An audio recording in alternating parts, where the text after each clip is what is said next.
అనేది ఎంత ఇంపార్టెంటో మనం చూస్తాం. మ్యారేజ్ అనేది ట్రైల్ వేసే ఈవెంట్ కాదు. మ్యారేజ్ అనేది చూద్దాం, బాగుంటే కంటిన్యూ చేద్దాం, లేకపోతే వదిలేద్దాం అనుకునే, ఈ మాట అంటున్నాను ఏమనుకోకండి, సన్నాసు నిర్ణయాలు కాదు.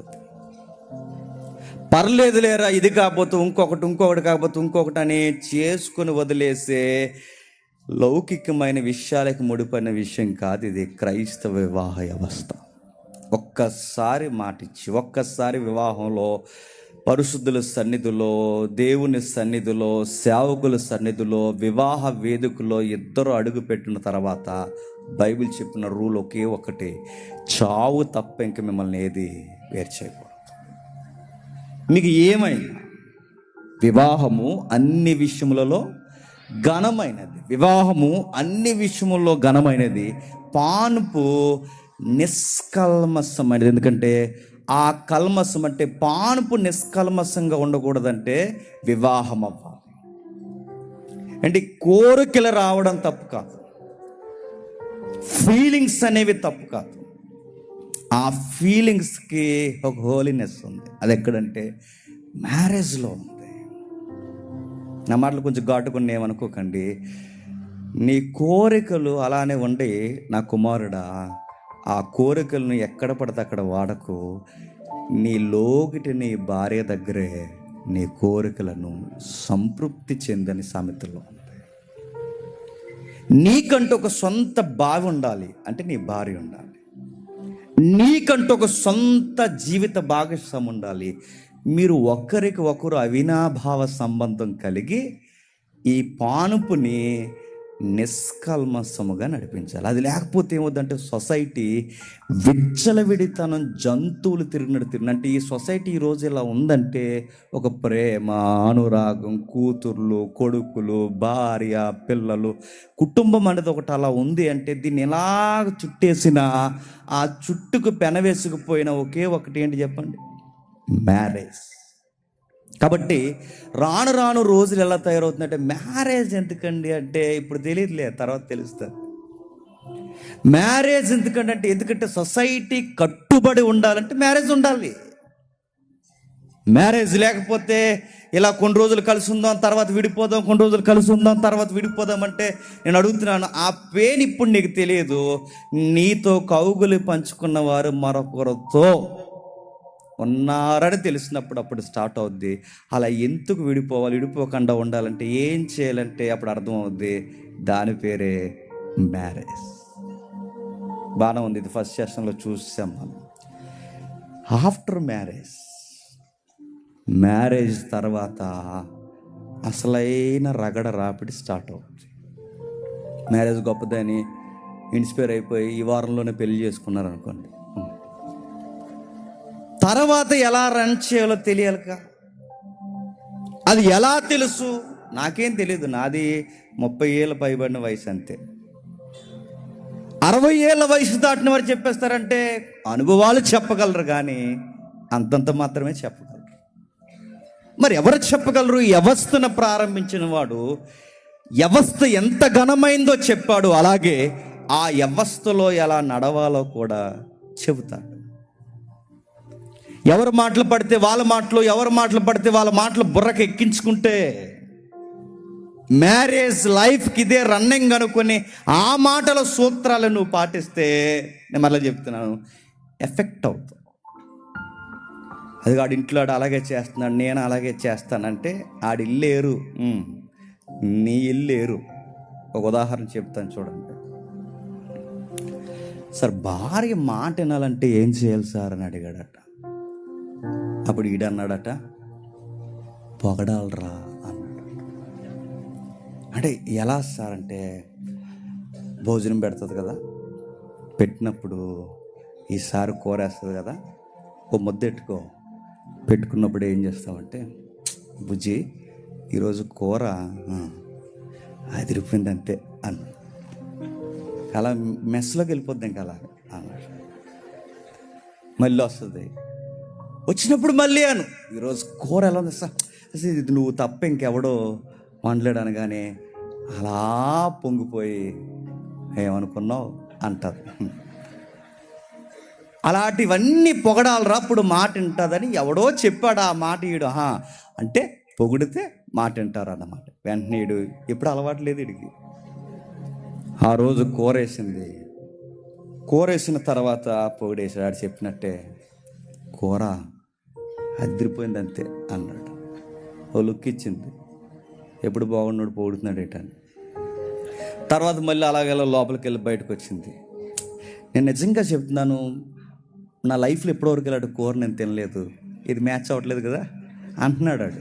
నా లైఫ్లో ఇలాంటి కూర ఎప్పుడు నేను తినలేదు, మా అమ్మ కూడా ఇంత బాగా వండలేదు, ఇంకా నెక్స్ట్ వండితే నువ్వే వండాలనగానే చూసింది బాగా ఎక్కువైంది అనుకుంది. తర్వాత మళ్ళీ వచ్చాడు, మళ్ళీ చెప్తుంది, పొగుడుతున్నాడు, నిజంగా బాగుందే కూర అన్నాడు.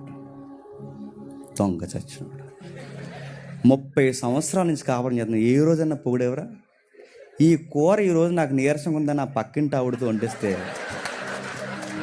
ఇన్నిసార్లు పొగుడుతున్నావు నువ్వు, నాకు తెలుసు, నాకు అప్పటి నుంచే డౌటు అంది. అప్పుడు వాడికి ఏం చేయాలో అర్థం అవ్వలేదు. ఏం కవర్ చేస్తాడు చెప్పండి. నేను ఎందుకు చెప్తున్నానంటే, ఎవడో ఏదో చెప్పాడని దాన్ని ఉపయోగించుకో, బెరుసుకొట్టిపోతావు ఏమనుకుంటున్నావు. అది ఆడింట్లో సెట్ అవుద్ది, నీ ఇంట్లో సెట్ అవుద్ది. ఎవడో బోర్డు సలహాలు ఇచ్చాడని ఆ సలహాలు పాటించుకో. నీకు నీవులా ఉండాలి, నువ్వేంటో అర్థమయ్యేలా చెప్పాలి. అది ఎలా చెప్పాలి? బైబిల్ చెప్పాలి. మ్యారేజ్ తర్వాత లైఫ్, ఆ లైఫ్ని రన్ చేయకపోతే గొడవలు స్టార్ట్ అవుతాయి. నా మాట బాగా వినండి, కొద్ది నిమిషాలు తీరి చెప్తాను, తర్వాత వాక్యంలోకి వెళ్తాం. గొడవలు, కాన్ఫ్లిక్ట్ అన్నాడు దాన్ని. ఆ గొడవల విషయంలో అడుగుతున్నాను, గొడవలు అనేవి అసలు ఈ సమాజంలో ఎప్పుడు స్టార్ట్ అయ్యాయండి? మిమ్మల్ని అడుగుతున్నాను, చెప్పండి, బైబిల్లోని చెప్పండి. గొడవలు అనేవి ఎక్కడి నుంచి స్టార్ట్ అయ్యాయి? ఎక్కడ? ఆదామవుల బాగుంది. ఆదామవుల దగ్గర జరిగిన ఆ గొడవ ఏ సందర్భంలో జరిగింది చెప్పండి, చెప్పాలి. తిన్నప్పుడా? పిల్లల? ఎక్కడ గొడవ ఎక్కడ స్టార్ట్ అయిందో చెప్తాను వినండి. గొడవలకి ప్రారంభం అంటే ప్రతి సమాజంలో ప్రతి దిక్కున వచ్చేది ఏదో రోజు వస్తుంది. ఏంటి చెప్పండి? గొడవ. ఆ గొడవను డీల్ చేయడం రాకపోతే ఇంకా పెద్ద గొడవ. గొడవలు ఖచ్చితంగా కాపురంలో జరుగుతాయి. మా కాపురంలో గొడవలు లేవు అన్నారంటే నేను సీరియస్గా చెప్తున్నాను, మీది మంచి కాపురం కాదు. ఖచ్చితంగా గొడవలు వస్తాయి. మా కాపురంలో గొడవలు లేవన్నారంటే మీకు బాధ్యత లేదు, ఎందుకంటే ఎవరి పనాలు చూసుకుంటున్నారు. ఏదో రూములో క్లాస్మేట్లు ఉన్నట్టు, రూములో స్నేహితులు ఉన్నట్టు, ఎవరి టయానికి వాడు పీరియడ్కి వెళ్ళిపోయి ఎవడికాడే వండుకున్న తినేసి వాడు అలా పోయి ఇలా పోతే ఎవరికీ సంబంధం లేనప్పుడు గొడవలు ఉండవు. సంబంధాలతో కొనసాగినప్పుడు గొడవలు. ఇప్పుడు అడుగుతున్నాను, చెప్పండి, గొడవ ఎందుకు జరిగింది ఏదైనా మనవలు అంటే? గొడవే. అది మనకు నిశ్శబ్దంగా వాక్యం కనబడుతుంది, కానీ గొడవే. దేవుడు వచ్చి, ఆదాం ఏమైనా తిన్నావా అని అడిగాడు. తిన్నాను ప్రభు అంటే బాగుండండి, గొడవ లేకపోను. గొడవ వచ్చేలాగా ఏమన్నా తెలుసా? ఈ మొహమే అన్నాడు. ఎందుకు తిన్నావా ఆదాము? ఏమైందని అడిగితే ఏదో అయిందంటే బాగుండు, అదేమనలేదు. ఈవిడ అంది. మీరు సీన్ ఊహించుకోండి, ఈవిడే అని దేవుని ముఖం మీద చూస్తుండగా ఈవిడ ముఖం మీద ఏలెట్టి దేవుని వైపు ఈవిడ నేరస్తుడిగా చూపిస్తే ఆ రోజు అవ్వమ్మ ముఖం ఎలా ఉంటుందో ఒకసారి ఊహించుకోండి. మీకు అర్థమవుతుందా? కుటుంబంలో పెద్దలు వచ్చి, ఏరా ఏంటి పెంట గొడవలు ఇంట్లో అన్నప్పుడు వెంటనే ఆ పెద్దలందరి ముందు ఇదే చేసిందంతా అంటే ఆవిడ ముఖం ఎలా ఉంటుందో ఒకసారి చూడండి. గొడవకి పునాది ఎక్కడో తెలుసు. ఇదిగో ఆ గొడవకు పునాది ఆదాము అవ్వమ్మని చూపిస్తున్నాడు. గొడవ స్టార్ట్ అయింది. ఇంకా ఏమున్నాయి బైబిల్లో గొడవలు?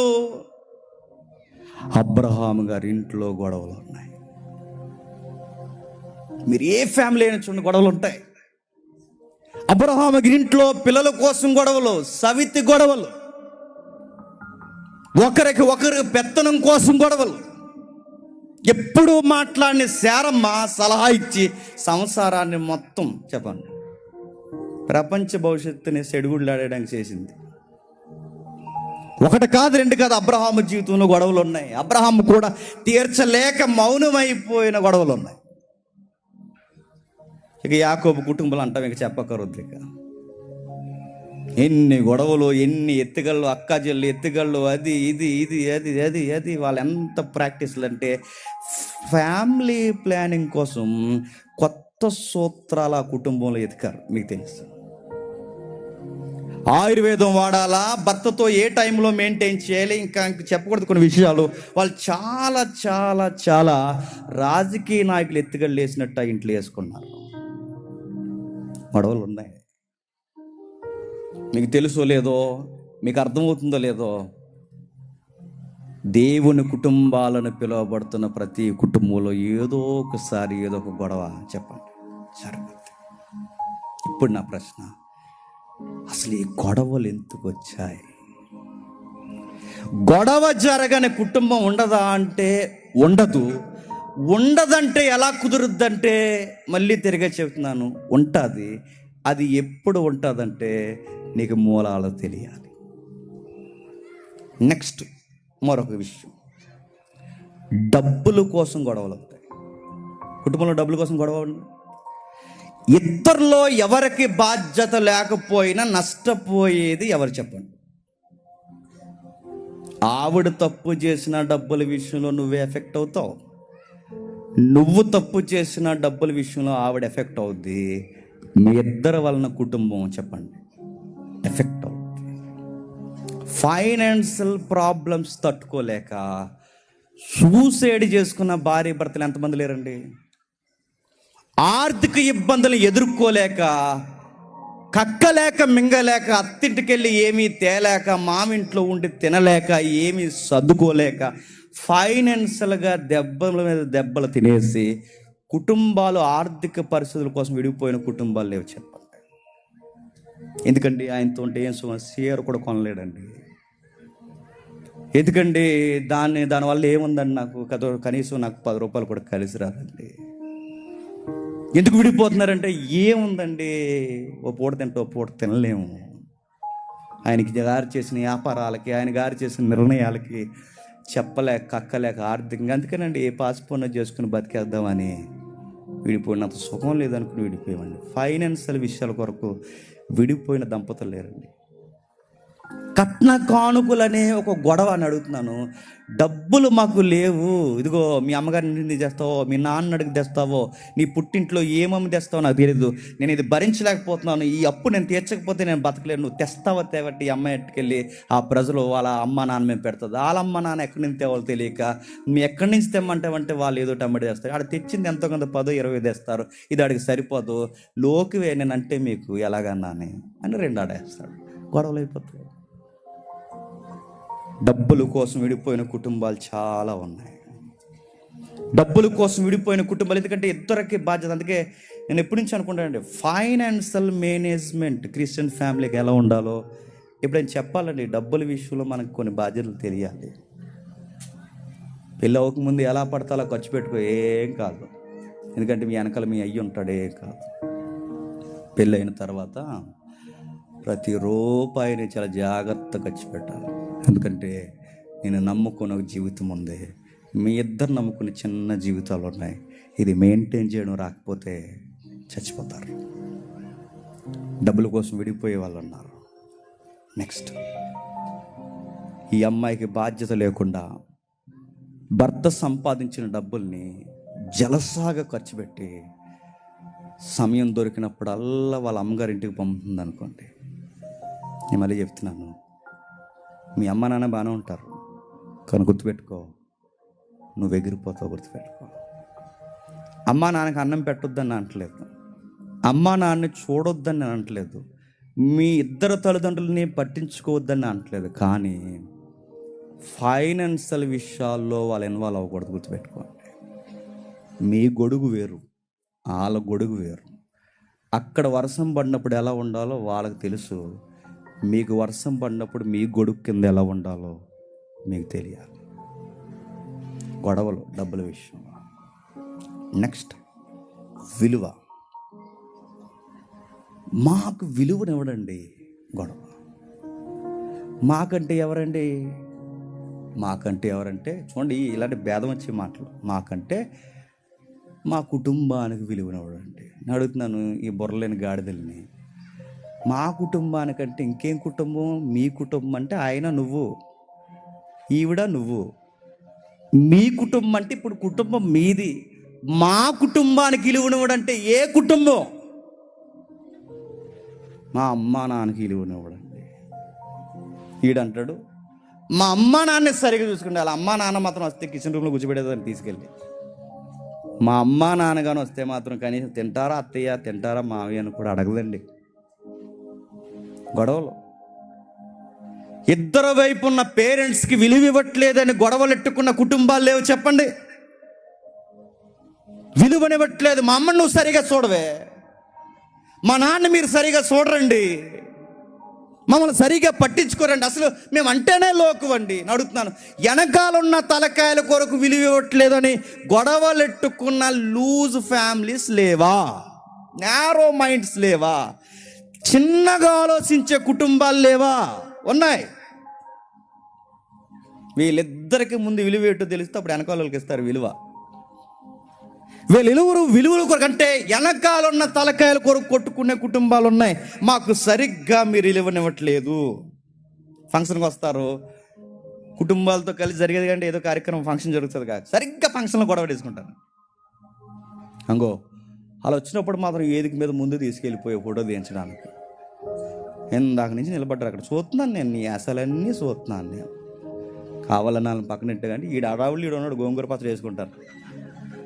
అడిగిన తెలిసి పాపం సరిగ్గా అది పాయింట్ అన్న సంగతి ఆడికి తెలియదు, అది పాయింట్ అన్న సంగతి ఆమెకి తెలియదు. వీళ్ళిద్దరూ ఒకరి మీద ఒక నేరం. ఎదుగో ఆ ఫంక్షన్లో మా వాళ్ళని నువ్వు ఎలా ట్రీట్ చేస్తావో ఐ అబ్జర్వ్, నేను చూశాను. అందుకే రేపు నుంచి నాతో మాట్లాడుకుంటారు. వాళ్ళిద్దరు గోంగూర పచ్చడి కోసం వీళ్ళ గొడవ పెట్టండి, వాళ్ళ ఫోటో కోసం వీళ్ళ గొడవ పెట్టండి. కేవలం చిన్న చిన్న విషయాలు. ఫంక్షన్లో వాళ్ళని సరిగ్గా చూడలేదని కోపగించేసే భార్య భర్తలు ఉన్నారంటే నమ్మగలరా? ఎందుకు ఇవి చెప్పినా మ్యారేజ్ ఎంత ఘనమైనదో దాన్ని కాపాడుకోవడం కూడా చెప్పండి. అంత ఘనముగా మనం వ్యవహరించాలి, అంత ఘనమైనది. దాన్ని నడవడం రాకపోతే నేను చెప్తున్నాను, నాకు పెళ్ళి 100 ఏళ్ళ మంట అని బయటలు అంటున్నారు చూసారా, అలాగే అనుకుంటాం. దాన్ని డీల్ చేయడం రావాలి అని బైబిల్ చెప్తుంది. నెక్స్ట్ విలువల కోసం గొడవ. నెక్స్ట్ ఈగో కోసం గొడవ పెట్టుకుంటారు. ఈగో అంటే తెలుసుగా, మన మాటే నెగ్గ. ఏదో కార్యక్రమం చెప్తుంది, ఏదో కార్యక్రమం జరుగుతుంది, వెంటనే తిరిగేస్తానే మాట ఏంటి చెప్పను, నిన్ను ఎవడు చేయమన్నాడు అంట. ఈగో. నిన్నెవరు చేయమన్నారే అంటాడు. ఈగో. నాకు తెలిసే నువ్వు ఇలాంటిది ఏదో ఎలగబెడతావని. ఈగో. నువ్వు తెలుసు నువ్వు చెయ్యమంటే ఏదో నాశనం చేస్తావు, నాకు తెలుసు. ఈగో అంటే ఆ వర్క్లో ఈయనే గ్రేట్ అన్నట్టు, ఆవిడ ఫెయిల్యూర్ అన్నట్టు, లేదా ఆవిడే గ్రేట్ అన్నట్టు, ఆయన గారి ఫెయిల్యూర్ అన్నట్టు ఈగోల కోసం గొడవలు ఎట్టుకునే వాళ్ళు ఉన్నారు. మాట నగ్గదని. ఇప్పటివరకు బాగానే రెడీ అయ్యావు, ఇప్పుడు ఎందుకు రానన్నావే అంటే వచ్చేసింది వైఫై, వేడి చెప్పండి. ఈగో. నేను రాను, అందరూ చూస్తారు, రాకపోతే ఎలా రాను, రావనికి దండం పెడతానా, రాను. ఎదురు అనుకుంటారు రాను. ఏమన్నా అన్నవాటి గ్యాస్ స్టవ్ మీద కూర్చున్నాను ఏమనుకున్నావు. ఇటు గడిగింది ఆల్రెడీ స్టవ్, ఇంకే ఆడికి మిగిలిపోతుంది, ఇంకేం అనలేడు ఇంకా. ఈగో. అలాంటి ఫ్యామిలీస్ ఉన్నాయి, నేరో మైండ్ సెట్ ఫ్యామిలీస్ ఉన్నాయి. ఈగోతో కాపురాలు పోగొట్టుకున్నాను. అడుగుతున్నాను, ఒక్క మాటకి గొడవ పెద్దదైపోయి ఇడిపోయిన కాపురాలు లేవండి చెప్పండి. అంత అయిపోయిన తర్వాత ఎందుకురా గొడవ వచ్చిందంటే ఆ మాట అన్నారండి, ఆ మాటే నాకు నచ్చలేదు. కేవలం ఈగోతో మాట్లాడిన మాటలకి విడిపోయిన కుటుంబాలు లేవు, డబ్బుల కోసం విడిపోయిన కుటుంబాలు లేవు, పొగడ్తల కొరకు మేదేసుకుని విడిపోయిన కుటుంబాలు లేవు, విలువనివ్వట్లేదని విడిపోయిన కుటుంబాలు లేవు. ఇగోని పెద్దపేట వేసుకుని విడిపోయిన కుటుంబాలు లేవు. నెక్స్ట్, ఎమోషనల్ హర్టింగ్, వాళ్ళని మానసికంగా ఇదిగో కృంగిపోయేలా వాళ్ళని బాధ పెట్టడం. ఏ టైంలో అంటే ఒక ఆయన ఇలా అన్నాడు, మంచి మాట అన్నాడు, తప్పుగా అనుకోకండి ఈ మాటలు నేను చెప్తున్నాను. ఈ పీరియడ్స్ జరిగే టైం ఉంటుంది కానీ ఈ ఋతుక్రమం జరిగే టైంలో వాళ్ళ ఆయన నీరసంగా ఉంటారు. ఆ టైంలో వాళ్ళకి, నాకు సాయి వెంకటేశ్ అని కూడా చాలాసార్లు చెప్పాడు, వాళ్ళకి హార్మోన్స్ బ్యాలెన్స్ అంటే ఆ టైంలో వాళ్ళకి బాడీ చాలా పెయిన్ఫుల్గా ఉంటుంది. ఆ టైంలో చాలా ఇరిటేటింగ్గా ఉంటారు, చికాగ్గా ఉంటారు, నీరసంగా ఉంటారు. ఎందుకంటే ఆ ఓపిక ఆ టైంలో వాళ్ళకి చాలా కృషిస్తుంటుంది. సరిగ్గా అదే టైంలో ఇతగాడు వచ్చి, లేగా వస్తామా అలా పడుకో, నీరసం ఉండి పడుకో. ఇటు సరిగ్గా ఆ టైంకి వచ్చి, లేగా బట్టలు ఇటు అలా వదిలేసావు, అది ఇటు అలా ఉండవు, ఇది ఇటు ఎలా చేస్తావు. ఆవిడంటది, కొంచెం నీరసంగా ఉందండి, సాయంత్రం జాగ. నీకు ఎప్పుడు లేదే నీరసం? నేను వద్దులోకి వచ్చేది నీకు నీరసం, లెగిస్తే. ఆ టైంలో వాళ్ళకి ఎలా ఉంటుంది చెప్పనా, నరకం. ఎందుకంటే ఆవిడ నీరసాన్ని కూడా నువ్వు గుర్తించలేక తన ఇప్పటికే మానసికంగా శారీరకంగా తన నీరసాన్ని అనుభవిస్తుంది అన్న టైంలో కావాలని ఎమోషనల్గా కావాలని ఇంటెన్షనల్గా హట్ అవుతుందని తెలుసు కూడా ఆ టైంలో తనతో పని చేయించడం ఎంత ఎంత ఎంత ఘోర కార్యం చెప్పండి. చేస్తుంది, రేపు చేస్తుంది, ఎల్లుండి చేస్తుంది. చేయకపోతే ఇప్పుడు ఏమన్నా మన ఇంటికి నరేంద్ర మోడీ గారు వస్తారా? ఇప్పుడు చేయకపోతే ఏమన్నా అమెరికా ప్రెసిడెంట్ వస్తాడా? చేస్తుంది, నీరసం ఉందిగా, రోజు చేస్తుందిగా. ఈ 2 రోజులు చేయకపోతే ఏమైంది? అది ఆలోచించరు ఈ మగసిరి గల మగాళ్ళు. ఎందుకు చేయవే అంట. ఆ టైంలో హట్ అవుతుంది. నెక్స్ట్, ఆడవారు కూడా హట్ చేస్తారా అబ్బాయిలనంటే చేస్తారు. ఏమంటారు చెప్పండి? కొన్ని మాటలు మరి తెలుసు అంటారు, తెలియకంటారు, తెలియదు, కానీ వెంటనే అనేస్తారండి వాళ్ళు లూజ్గా. పంది ఎక్కువ తిండి ఎక్కువైపోయింది ఈ మధ్య నీకు అందంట. తగ్గించుకోవచ్చు, పందిలాగా అయిపోతున్నావు అందట. ఆడికి ఎలా ఉంటుందండి? నన్ను పంది అన్నావు కదే, అన్నావే నువ్వు నన్ను పంది, నాకు వినబడ్డదు. పంది అని డిసైడ్ చేస్తావు నన్ను కదా, నడుతున్నాను. ఆ మాట ఆడికి ఎలా ఉంటుందండి? ఒకప్పుడు ఆయన పులి ఉంది, ఇప్పుడు పంది ఉంది. ఈ వేరియేషన్ గమనించుకోడండి. ఫీల్ అవుతాడని తెలిసిన ఆయన పంది అంటే ఆడు ఏమైపోతాడు చెప్పండి? పంది సింహం అయిపోద్ది వెంటనే చెప్పండి. ఇలాంటి మాటలు కావాలని తీరి వినండి, వెళ్దాం, తీరి వినండి. ఇంకా గొడవల తర్వాత, ఈ గొడవల తర్వాత మనం మానసికంగా కృంగిపోదాం. నేను ఒక మాట అడుగుతున్నాను చెప్పండి, గొడవలు ఎలా ప్రారంభమై మనకు అర్థమైంది. గొడవ అయిన తర్వాత నెక్స్ట్ ఏంటి అడుగుతున్నాను చెప్పండి. నెక్స్ట్ ఏం జరుగుతుంది? గొడవ అయిన తర్వాత నెక్స్ట్ ఏం జరుగుతుంది చెప్పండి? గొడవ అయిన తర్వాత ఏం జరుగుతుందండి? అర్థమయ్యే ప్రశ్న మళ్ళీ అడుగుతున్నాను. ఫ్యామిలీలో గొడవ అయిన తర్వాత ఏం జరుగుతుంది చెప్పాలి? పంచాయతీయా? నెక్స్ట్ కలకలగా? Next at?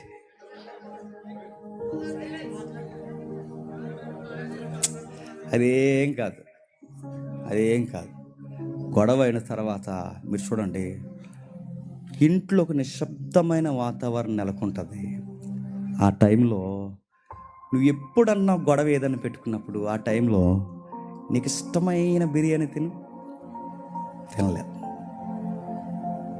నలుగురు స్నేహితులతో గొడవ అయిన తర్వాత వెళ్ళు, వాళ్ళతో కుదిరింగా ఉండలేవు. నీ మైండ్ ఆ గొడవ చుట్టే తిరుగుతుంటుంది, అనవసరంగా అన్నానేమో అని. గొడవ తర్వాత ఏం జరుగుతుందంటే ఫీల్ అవుతాం, బాధపడతాం, డిప్రెషన్లోకి వెళతాం. వద్దన్న మనసు మెల్లమెల్లగా చెప్తుంది. ఏమని చెప్తుంది తెలియదు, ఛే ఈ గొడవ జరగకుండా ఉంటే బాగుండే, ఎంత బాగుండేవారు ఆ ఫ్యామిలీలో.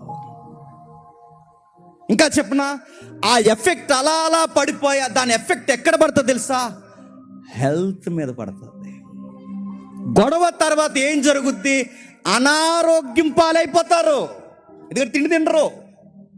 ఎప్పుడైతే తిండి తినరో, కోపగించి కూర్చుంటారు, ఆరోగ్యం తేడా వచ్చేస్తుంది. కళ్ళు లొట్టలు పోతాయి, బీపీ షుగర్స్ లెవెల్స్ మారిపోతుంటాయి, కీళ్ళ నొప్పులు వస్తాయి, తలనొప్పి వస్తుంది, బాడీ పెయిన్స్ వస్తుంది, ఈ స్టమక్లో తేడా తేడా రసాయనాలు ఊరతాయి. ఎందుకంటే ఆకలితో ఉన్నావు.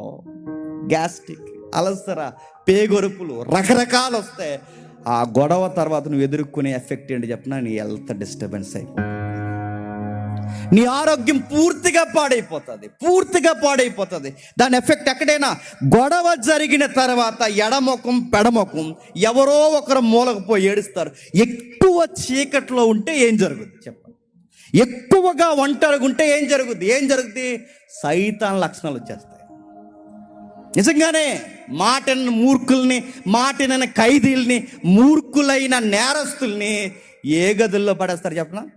చీకటి గదుల్లో పడేస్తారు. ఎందుకు? వాడికి ఎప్పుడైతే చీకటి గదుల్లో పడేశారో ఆడి నేర ప్రవృత్తి కలిగిన ఆడి మైండ్ డల్ అయిపోతుంది, నీరసించిపోతాడు. వెలుగులో తిరిగిన వీడు ఇప్పుడు చీకట్లో గంటలు రోజులు సంవత్సరాలు ఆ చీకట్లు ఉండేసరికి వాడు వెలుగును చూడలేడు, డల్ అయిపోతాడు. ఎప్పుడైనా చూడండి, చీకట్లో ఎక్కువగా ఉంటే మైండ్ డల్ అయిపోతుంది. ఎప్పుడైనా నిద్ర రావాలంటే ఏం ఆపేస్తాను చెప్పండి? లైట్ ఆపేస్తాను. ఎందుకు? నువ్వు లైట్ ఎక్కడ ఆపుతావు, ఇది కూడా లైట్ ఆపుకుంటుంది. గుర్తుపెట్టుకోండి. రెస్ట్ తీసుకుందాం అనుకుంటా. ఎక్కువ గొడవలు పెట్టుకుని, ఒంటరిగా ఎక్కువ గొడవలు పెట్టుకుని చీకట్లు ఉండి, ఇదో రకమైన యాటిట్యూడ్ నేర్పించారండి తెలుగు సినిమా వాళ్ళు అందరూనే. గొడవ అయిపోయిన వెంటనే అలా మెల్లగా గోదావరి కొట్టిన అలా నడవడం, అలా పైకి చూడడం, పక్షులు వైపు చూడడం, గోదావరి వైపు చూడడం, పాడుకోవడం, ఇలాగ అనుకోవడం, ఫీల్ అయిపోవడం కూడా పెద్ద ప్యాషన్. చీకట్లోకి వెళ్ళిపోయి కాళ్ళ మీద మోకాళ్ళ మీద చేయలెట్టుకోవడం, అలా డల్గా ఉండడం, ఫీల్ అయిపోతుందని తెలిసి ఇంకా ఫీల్ అయిపోవడం, అలా ఇంకా ఫీల్ అయిపోయి ఆ టైంలో సాడ్ సాంగ్స్ వింటారు, సాడ్ మ్యూజిక్ వింటారు, సాడ్ ఫీలింగ్స్లోకి వెళ్తాను. అడుగుతున్నాను, సామెతలో ప్రసంగిలో సామెతల్లో మాట అన్నాడు జ్ఞాని అయిన సొలొమోను, రే బాధల్లో ఉన్నప్పుడు దుఃఖకరమైన కీర్తనలు వినకరా చచ్చిపోతావు అన్నది బైబిల్. మనకు ఆ టైంలో ఆ సాంగ్స్ నచ్చితే, ఆ సాంగ్స్ ఎలాంటి చెప్పినా, ఓ సాంగ్ చెప్పండి, సాడ్ సాంగ్ ఏదన్నా, ఆ టైంలో ఆడ సాంగ్స్ వింటాం. నా బ్రతుకు దినములు అనగా బ్యాగ్ ఇలా వేసుకుని రైల్వే స్టేషన్లో నడిచిపోయి లెక్కించను మా ఫీల్ అయిపోయి, నా బ్రతుకు మార్చుకుంటే దాన్ని వదిలేతనేదిలాగా అట్ట ఇంకా చచ్చిపోతాయి అనుకుంటున్నాం సాడ్ సాంగ్స్ వినకండి. నెక్స్ట్ హెల్త్ డిస్టర్బెన్స్ అవుతుంది. నెక్స్ట్ అండి, ఎంప్లాయీస్ ఉంటే నేను చెప్తున్నాను, మీ గొడవ నీ ఉద్యోగం మీద పడుతుంది. గుర్తుపెట్టుకో. ఎందుకంటే వర్క్ చేయలేవు అక్కడ. నీ మైండ్ కుదురుగా లేనప్పుడు నీ యజమాని చెప్పిన వర్క్ మీద నువ్వు ఫోకస్ పెట్టగలవా? పెట్టలేవు. ఒకటి చేస్తావు, నీ వలన కంపెనీ నష్టపోతుంది, నీ వలన వాళ్ళకి తేడా కొడితే నీ వలన నష్టాలు చూస్తారు. చివరికి ఎక్కడ గొడవ అక్కడ ఎఫెక్ట్ అవుద్ది, అక్కడ వాళ్ళు తిడతారు, ఇక్కడ ఇంట్లోనే గొడవలు అవుతున్నాయి. అటు ఇటు రెండు ప్లేసుల్లో ఉండలేక చివరికి మనశ్శాంతి ఎదుర్కొంటావు. ఆ మనశ్శాంతి ఏంటి చెప్పనా? ఎక్కడ్రా మనశ్శాంతి దొరుకుద్దంటే, కొంతమంది పోతే తాగడానికి పోతారు, కొంతమంది పోతే దూరంగా వెళ్ళిపోతారు, కొంతమంది మాట అంటున్నాను ఏమనుకోకండి, ఏదో ఒక చెడు వ్యసనానికంటే ఈ వ్యభిచార సంబంధం పెట్టేసుకుంటారు. ఎందుకంటే వాళ్ళకి పీస్ కావాలి. ఆ మనశ్శాంతి డ్రింకింగ్లో అయినా ఎదుగుతారు, ఆ మనశ్శాంతి దూరంగా అయినా పోతారు. ఆ మనశ్శాంతి కొరకు వాళ్ళు ఏం చేస్తారు చెప్పినా, ఏదో ఒక వ్యక్తితో అక్రమ సంబంధం పెట్టి, ఎందుకంటే ఇక్కడ దొరకని మనశ్శాంతి చెప్పండి అక్కడ ఎత్తుకుంటారు. గొడవల వలన వెనకాల ఏం జరుగుతాయి అంటే చెప్పండి, ఆరోగ్యాలు పాడైపోతాయి, ఇల్లంతా గలగల్లాడుతున్న ఇల్లు నిశ్శబ్దం అయిపోతుంది, ఒంటరులు అయిపోతారు, ఆర్థిక ఇబ్బందులు వచ్చేస్తాయి. నెక్స్ట్ నీ ఉద్యోగం, నీ పని మీద కూడా ఆ ఎఫెక్ట్ పడిపోతుంది. గొడవ అయిపోయిన తర్వాత, ఈసారి మీరు అబ్జర్వ్ తీరి వెళ్దాం ఇంకా వాక్యంలో. గొడవ అయిపోయిన తర్వాత ఒకవేళ ఇప్పటికే మీకు పిల్లలు ఉంటే ఆ పిల్లల్ని మీరు అబ్జర్వ్ చేయండి. గొడవ అయిన తర్వాత పిల్లలు ఎవరి పక్షానికి చేరతారండి? చెప్పండి. రెండోసారి చెప్పండి. గొడవ అయిపోయిన తర్వాత ఎదుగుతున్న పిల్లలు ఎవరి పక్షానికి చేరతారు? చెప్పాలి. అమ్మ పక్షాన వాళ్ళు చేయొద్దండి. అమ్మలందరూ ఎత్తేసారు, మీరు ఎత్తారు. నాన్న పక్షాన వాళ్ళు చేయొద్దండి. ఒక విషయం చెప్పిన ఇద్దరు ఎత్తారేంటి మరి సిగ్గుకరంగానే. అమ్మ పక్షాన నాన్న పక్షాన కాదండి. దొడ్డ ప్రసాద్ అనియా, డేవిడ్ డనియల్ అందరు క్లాసులో చెప్పారుగా, వాళ్ళకి తెలియని యాక్టింగ్ ఉంటుంది. వాళ్ళు ఎవరి పక్షాన్ని చేరతారు చెప్పనా? వాళ్ళ ఇద్దరిలో ఎవరి దగ్గర బడ్జెట్ మెయింటెనెన్స్ ఉందో చెప్పండి, వాళ్ళ పక్షాన్ని చేరతారు. మనకు అన్నీ ఎవరు కొనివ్వగలరు చెప్పండి, ఆ లెక్కలు వేసుకుంటారా? నాన్న దగ్గర ఉంటే చాక్లెట్లు దొరుకుతాయి, అమ్మ దగ్గర ఉంటే ఏముంటుంది? పచ్చడి సానం పెట్టేస్తుంది. అందుకే నాన్న దగ్గరికి వెళ్ళిపోతారు. ఆ లెక్కలు వేసుకుంటారు తెలుసా? గొడవల తర్వాత పిల్లలు అదో రకమైన స్వార్థ బుద్ధి వస్తుంది. ఎవరితో ఎలా మెయింటైన్ చేయాలో వాళ్ళు ఖచ్చితంగా నేర్చుకుంటారు. మరో మాట చెప్పనా, ఇంట్లో ఎప్పుడైనా గొడవ, ఈ మాట చాలా సీరియస్గా తీసుకోండి. ఇంట్లో ఎప్పుడైనా గొడవ అయితే ఆ ఎఫెక్ట్ వెళ్తే కాదు, మనీ డబ్బు విషయంలోనే కాదు, జాబ్ విషయంలోనే కాదు, నీ మైండ్ విషయంలోనే కాదు, దాని తీవ్రత ఎదుగుతున్న పిల్లల మీద పడుతుంది. ఆ ఎదుగుతున్న పిల్లల మీద పడితే వాళ్ళకి ఇంట్లో నిశ్శబ్దమైన వాతావరణం, ఎక్కువ ఇంట్లో ఉండలేదు. ఎందుకంటే ఇంటికి వచ్చిన వెంటనే ఇద్దరు ఆ క్యాసెట్లు ఆపరు, ఆ క్యాసెట్లు అలా తిట్టుకుంటూనే ఉంటారు. ఆ రికార్డులు ఆగవు. ఇంకా వచ్చిన వెంటనే ఈవిడ మొదలెడుతుంది, వచ్చిన వెంటనే ఈయన మొదలెడతాడు. ఇలా తిట్టుకుంటారు. వాళ్ళు ఏ స్కూల్ నుంచో కాలేజీ నుంచో వస్తారు.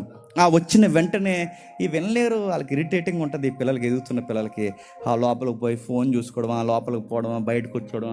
ఈ టైంలో ఎలా ఇద్దరు గొడవడుకుంటే ఎవరిని నెగ్లిజెన్సీలో ఉంచేస్తారు చెప్పండి? పిల్లల్ని నెగ్లెక్ట్ చేస్తారు. ఆ నెగ్లెక్ట్ చేసినప్పుడు ఈ పిల్లలు ఏం చేస్తారంటే, వీళ్ళకి సరి అయిన మనశ్శాంతి దొరకలేదు కనుక వీళ్ళు ప్రపంచంలో మనశ్శాంతి ఎక్కడ దొరుకుతుందో చూస్తారు. ఎక్కడ దొరుకుతుంది? సినిమాలు. నెక్స్ట్ ఆ జోన్కి వెళ్ళే వాళ్ళు వెళ్ళిపోతారు. ఇంకెక్కడ దొరుకుతుంది ప్రేమ, మనశ్శాంతి? మెజారిటీ యవనస్తులు పార్కుల్లో ఎదుగుతారు.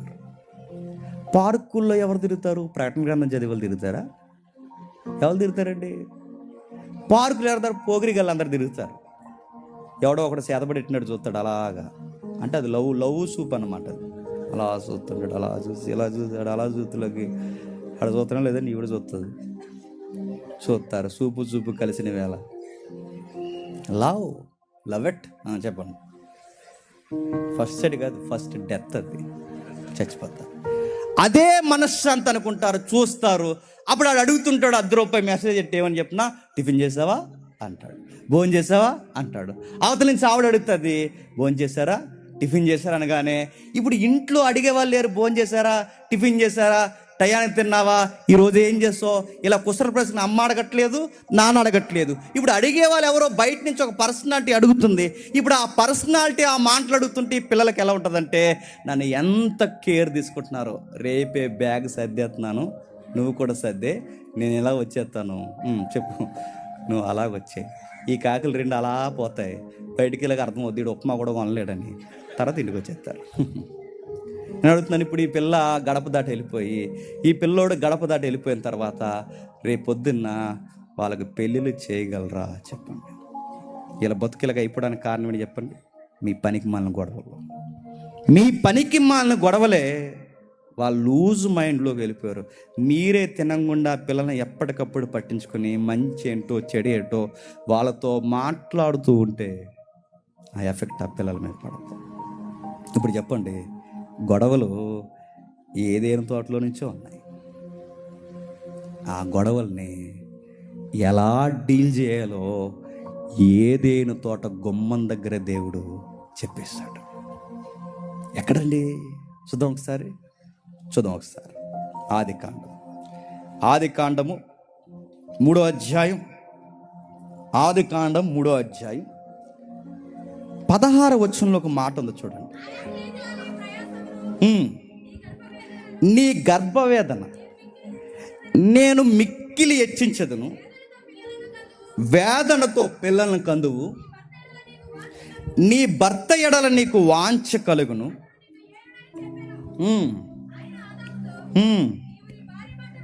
నీవు నీ భార్య మాట విని తినవద్దని నేను నీకు ఆజ్ఞాపించిన. చాలు, ఈ మాటలు ఏమి వద్దు, ఇవన్నీ మనకు తెలిసిన మాటలే. ఒకే ఒక్క మాట తీసుకుందాం అక్కడ. నీ భర్త ఎడల నీకు వాంఛ. చాలా తీవ్రమైన మాట అండి అది. నీ భర్త ఎడల వాంఛ, వాంఛ అన్నాడు. ఎవడో రాశాడట పుస్తకం, హౌ టు హ్యాండిల్ వైఫ్, భార్యని ఎలా హ్యాండిల్ చేయాలని 5,000 పేజీల పుస్తకం రాశాడట.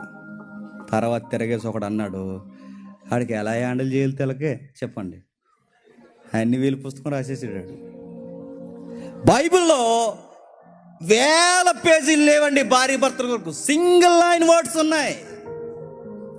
సింగిల్ ట్రాక్ మీద చెప్పాడు, 1000 పేజీలు కాదు, సింగిల్ ట్రాక్ మీద భార్యను ఎలా ఎలా ఎలా ఎలా కాపురం చేయాలి, భర్తతో ఎలా కాపురం చేయాలి. ఇలా జరుగుతున్న వేళ ఈ ప్రశ్నలు ఇంకా లేవనెత్తబడక మునిపే ఏదేను తోట గుమ్మం దగ్గరే మొట్టమొదటి కాపురానికి సూత్రం చెప్తున్నాడు. నీకు విషయం చెప్తున్నా అవ్వా, నీకు విషయం చెప్తున్నాను. నీ భర్త ఎడల నీకు వాంఛ అంట. క్వశ్చన్ అడుగుతున్నాను, చెప్పండి. వాంఛ అంటే, వాంఛ అంటే, వాంఛ అంటే చెప్పండి. వాంఛ అంటే, వాంఛ అంటే అన్నిసార్లు అడుగుతుందంటే అది కాదని అర్థం. వాంఛ అంటే మీరు చెప్పొద్దు, నేను చెప్పొద్దు, కయ్యి అని చెప్తాడు. చూద్దామా? ఆ 4వ అధ్యాయంకి రండి. ఆదికాండం 4వ అధ్యాయం కయ్యని దగ్గర దేవుడు మాట్లాడుతున్నాడు. చూడండి, ఆదికాండం 4వ అధ్యాయం 4వ వచనం చూడండి.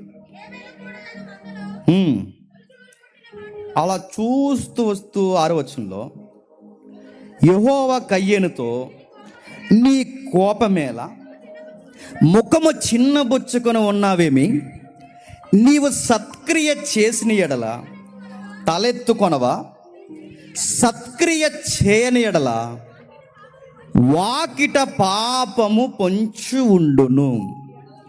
నీ ఎడల దానికి వాంఛ, నీ ఎడల దానికి వాంఛ. అవ్వా, నీ భర్త ఎడల నీకు వాంఛ.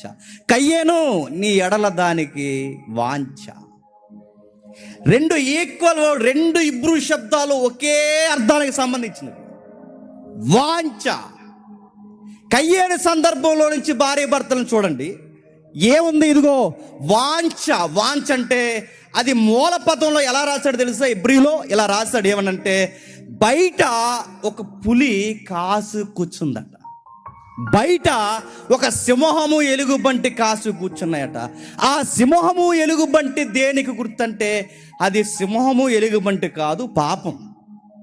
ఒక మృగము ఒక మనిషిని ఎలా మింగేయాలని కాసు కూర్చుంటాదో, అంటే ఈడు ఎప్పుడు బయటకు వస్తాడా, ఎప్పుడు మింగేద్దామా అని వాకిట్లో ఒక మృగం ఎలా ఉంటాదో, అంటే ఈయన ఎప్పుడు నా అండర్లోకి తీసుకుని మింగేయాలా, ఈయన ఎప్పుడు నా అండర్లోకి తీసుకుని మింగేయాలా, ఈయన ఎప్పుడు నేను మింగేయాలా అనుకునే అర్థం వచ్చే దాన్నే చెప్పండి వాంఛ. ఇప్పుడు మీకు అర్థం అవ్వాలి. నీ భర్త ఎడలా చెప్పండి నీకు వాంఛ అన్నాడు. వాంఛ అంటే ఆయనను నువ్వు కంట్రోల్ చేయాలనుకుంటావు అవ్వా, బట్ ఆయన నిన్ను కంట్రోల్ చేయాలనుకుంటాడని మాత్రం మర్చిపోకు. అర్థమైందా? వాంఛ అనగానే కోరిక కాదు. వాంఛ అనగానే అక్కడ ఏం చెప్తాడు చెప్పనా, ఒకరికి ఒకరు గ్రిప్లో తీసుకోవాలట. మా ఆయన్ని ఎట్లా అయినా సరే చెప్పండి నా గ్రిప్లో ఉంచుకోవాలనుకుంటుందట అవ్వ.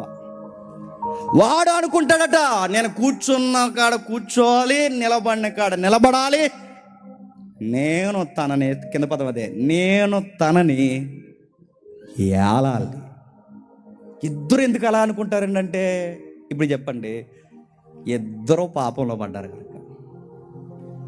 ఇద్దరు ఎందుకు అలా ఫీల్ అవుతారంటే, ఇద్దరు పాపం చేశారు కనుక. ఇద్దరు పాపులు, బాగా వినండి, ఒకరిని ఒకరు ఎలా గ్రిప్పులో పెట్టుకోవాలన్న మధ్య జరిగే రాపిడే చెప్పండి గొడవ. ఇద్దరు వ్యక్తులు ఇదిగో వాళ్ళని ఎలా కంట్రోల్ తీసుకోవాలి, ఎలా ట్రైన్ అప్ చేయాలి, ఎలా నా గ్రిప్లో పెట్టుకోవాలి, ఎలా పెట్టాలి ఎలా పెట్టాలి, ఉండదు. ఎంత ట్రై చేసినా ఉండదు. వాడిని ఏదోలా కూర్చోబెడతా, అతను ఏదోలా ఉండదు. అందుకే బైబిల్ అంది, అవ్వా నీకు డైరెక్ట్గా నేను చెప్తున్నాను, నువ్వు పాపం చేయడం వలన పతనం అయిపోయావు గనక నీ పతన స్వభావంలో ఒక సిమ్టమ్ ఉంటుంది. అంటే నీ పాపంలో ఒక సిమ్టమ్, ఒక సైన్. ఆ సైన్ ఏంటి చెప్పనా? నీ భర్తని కంట్రోల్ చేయాలనుకుంటా. ఇది పాపానికి సైన్.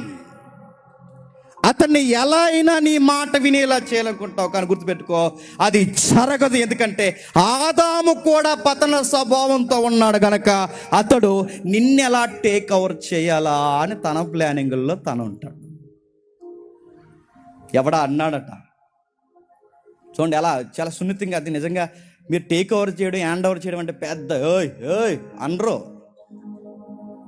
ఆడు వచ్చాడట, చక్కగా ఉంటుందన్న మీ ఇల్లు అంటే, ఈడ అన్నాడట, ఈడు మురిసిపోతే లింగేలా పైకి కట్టుకుని అంతా అది వదినే చూసుకుంటుందారా, అంతా వదినేరా అంటే నీ శాతకనమాట అక్కడే తెలుస్తుంది. అంతా వదినే చూసుకుంటుంది అన్నావంటే అయ్యింది. బండి గ్రిప్ ఎవరి చేతిలో ఉంది చెప్పండి వదిన చేతిలోనే ఉంది. నడుతా పెద్ద గొడవ పెట్టుకున్నాడు కనబడరు, ఏం కనబడరు. ఈ లింగేలా పై కూడా జబల పనులు వేసుకుని బయటకు వచ్చి అంతా వదినే చూసుకుని వదిన లేకపోతే ఇల్లు రే ఆల్రెడీ నేను టేక్ ఓవర్ చేసిందిరా అయ్యా. మరో మాట చెప్తున్నాను.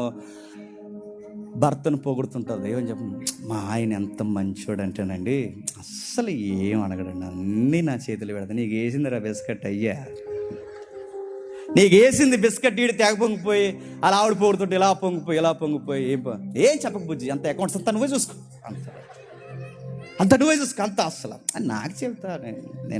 నేను బిలీవ్ చేస్తున్నాను. నేను అయిపోయావు, చాలా నాగ్గా అయిపోయావు. గుర్తుపెట్టుకో, కొట్టేసుకుని టేక్ ఓవర్లో కొట్టుకోరండి. ఇది ఒక యాంగిల్ ఉంది ఫ్యామిలీస్లో, తెలియకుండానే కంట్రోల్ చేస్తా. ఏటమ్మా గడప కూడా దాటి పక్కీది కూడా మాట్లాడడానికి రానంటే ఏమో రానండి ఆయన ఫీల్ అవుతాడు. టేక్ ఓవర్ ఎవరు అండర్లో ఉంది చెప్పండి? భర్త. ఇలా ఎవరిని ఎలా ఏలాలని ఒకరు పెత్తనం కొరకు పాకులాడతారట. పెత్తనం కొరకు మాట వింటలేదు, చెప్పింది విండు, ఎక్కడ పడితే అక్కడికి పోతాడు. అన్ని విషయాలు ఇదిగో నాకు ఏ మాట చెప్పడు, మాట వినదు, స్వనిర్ణయాలు తీసుకుంటుంది. ఇది అన్ని మాటలకు అర్థం ఏంటి చెప్పనా? వాంఛ అర్థం చెప్పండి. కంట్రోల్లో పెట్టుకోవాలనుకోండి. ఎప్పుడైతే మనం కంట్రోల్లో పెట్టుకోవాలన్నప్పుడు వాళ్ళ కంట్రోల్లో ఉండరో అప్పుడు వచ్చేస్తుంది. ఏంటి చెప్పండి? గొడవ వచ్చేస్తుంది. మరి దీనికి సొల్యూషన్ ఏంటండి? ఇప్పుడు కంట్రోల్లో పెట్టుకోవాలన్నారు, మరి దీనికి ఎలా దీన్ని ఇప్పుడు ఈ గ్రిప్లో పెట్టుకోవాలని స్వభావంలోంచి దీనికి సొల్యూషన్ ఏంటి? ఎలా దీన్ని హ్యాండిల్ చేయడం? ఇంకా చెప్తున్నాడు, ఇలా ఒకరికి ఒకరు ఇలా రకరకాలుగా ఫీల్ అవుతున్నప్పుడు నాదేముందలే నీదేముందలే అంతా ఏంటంటే ఇప్పుడు వీటిని డీల్ చేయాలి. పాడైపోయిన వివాహ వ్యవస్థని ఇప్పుడు దీన్ని జాగ్రత్తగా లయం చేయాలి అంటే పతనమైపోయిన కుటుంబాలని ఎలా కట్టుకోవాలో ఆ మాట అర్థమవుతుందో లేదు. పతనమైపోయిన కుటుంబాన్ని ఎలా కట్టుకోవాలో తెలియాలి అంటే ఏదేను తోటలో దొరకని సమాధానాలు. బాగా వినండి. ఆ వాంఛని ఎలా కంట్రోల్ చేయాలో తెలియని సమాధానాలు ఎబిసి పత్రిక, కొలసీ పత్రికలో దొరుకుతాయండి. ఆ మాట అర్థమవుతుందా? చాలా పెళ్ళిళ్ళలో ఆ మాటలు చదువుతారు కానీ దాన్ని ఆ లింక్ చేయరు. అందుకే విషయం వాళ్ళకి ఎక్కదు. ఎఫ్సి పత్రికలో ఏముందండి చూడండి ఒకసారి. ఎఫ్సి పత్రికలో 5:23 క్రీస్తు సంఘమునకు శిరస్సు ఉండులాగున పురుషుడు భార్యకు శిరస్సు ఉన్నాడు. ఎఫ్సి పత్రిక 5-6 అధ్యాయాలు అనగానే మీకు గుర్తుపెట్టుకోండి. అక్కడ ఏముంటుందంటే భర్త ఎలా ఉండాలో ఉంటుంది, భార్య ఎలా ఉండాలో ఉంటుంది, పిల్లలు ఎలా ఉండాలో ఉంటుంది. అంటే ఒక ఫ్యామిలీ గొడవలు లేకుండా ఎలా నడవాలో తెలియాలి అంటే చెప్పండి ఈ గొడవలకి మూలమైన ఏదైనా వనం గొడవల దగ్గర నుంచి ఈ రోజు గొడవల వరకు సమాధానాలు కొలసి ఎపిసి పత్రిక క్రొత్త నిబంధన సంఘపు పత్రికల దగ్గర దొరుకుతుంది. ఏం రాశాడంటే చూడండి ఒకసారి, అదే 23 వచనం చదవండి. క్రీస్తు సంఘమునకు శిరస్సై ఉండలాగున పురుషుడు భార్యకు శిరస్సై ఉన్నాడు. క్రీస్తే 22 వచనం అనుకుంటా, ఒకసారి చూడండి. స్త్రీలారా ప్రభువునకు వలె మీ సొంత పురుషులకు, ఎన్నోసార్లు చదివేస్తాం, కాస్త ఆగి చదవండి. నీ సొంత పురుషులకు లోబడి ఉండండి. నీ సొంత పురుషులకు లోబడి ఉండండి. మీ సొంత పురుషులకు లోబడండి. ఎందుకు లోబడాలి చెప్పండి? పాపము చేసిన తర్వాత అవ్వలోకి వచ్చిన పతనమైన స్వభావం ఏంటి చెప్పండి? లోబడాలనుకోలేదట. చెప్పండి చెప్పండి. కంట్రోల్లో పెట్టాలనుకుందట. దేవుడు ఏమన్నా చెప్పిన, అమ్మ అవ్వా కంట్రోల్ చేయడం కాదు, చెప్పు, లోబడు. దానికి అదే సొల్యూషన్ గుర్తుపెట్టుకో. నీ కాపురం పచ్చగా ఉండాలంటే ఆయన ఎలా గ్రిప్పులో ఎట్టుకోవాలని కాదు, ఆయనకు లోబడు. నువ్వు చేయాల్సిన మొదటి పని ఇది. చాలామంది తిరిగేసి అడ్డగోలు కోసం అడిగేస్తున్నారు. ఏమనంటే ఆడు మూర్ఖుడండి, పనికి మాలినోడండి, కొడతాడండి, అదండి ఇదండి, అలా ఉంటాడండి, ఇలా ఉంటాడండి, అర్థమవుదండి, ఏది పడితే అది మాట్లాడతాడండి. ఇలాగే ప్రతిదానికి లోబడుతూ ఉంటే లోకువైపోతాం కదండి అన్నదట. నేను మాట్లాడుతున్నాను, నువ్వు ఇచ్చి బోడెవరలన్నీ ఇలా టోలు ఉంటారని ఈ పుట్టించిన దేవుడు తెలియదండి. నా మాట మీకు అర్థమైందో లేదు? ప్రతి కుటుంబం ఒకలాగే ఉండదు. మూర్ఖులు ఉంటారు, దుర్మార్గులు ఉంటారు, తాగుబోతులు ఉంటారు, వ్యభిచారులు ఉంటారు, రకరకాల వ్యక్తులు ఉంటారని దేవుడు తెలీదు? ఉంటారని తెలుసు. మరి తెలిసిన లోబడని ఒకే ఒక్క లైన్ 5,000 పేజీలు రాయలేదైనా. భార్యని భర్తని ఎలా హ్యాండిల్ చేయాలో 5,000 పేజీలు ఒకే ఒక్క పేజీలో ఒకే ఒక్క మాట రాశాడు. ఆ మాట ఏంటి తెలుసా? లోబడు. సింగిల్ లైన్ ఆన్సర్ అంతే. ఆడు ఎలాటోడైన లోబడ. మంచోడు కాదండి, అది మ్యారేజ్కి ముందు ఉండాలి, మ్యారేజ్ అయిపోయింది. లోబడంతే. ఎలాగంటే లోబడు లోబడు లోబడంతే. లోబడ్డం అంటే కాస్త ఇలా ముందు కొంగు నడవమని కాదు. లోబడంటే ఆయన కంట్రోల్ చేయాలనుకోవడం మానే ఆయన మాట వినడం నేర్చుకో. నీ మాట వినాలన్నది పక్కన పెట్టు, ఆయన మాట కథ చెవికి ఎక్కించుకోవడం నేర్చుకో. అవ్వలో వచ్చిన వాంఛ స్వభావం పోవాలి అంటే ఆడవారికి సూత్రం ఏంటి చెప్పండి? వేరే దిక్కేమీ లేదు, లోబడాలంతే.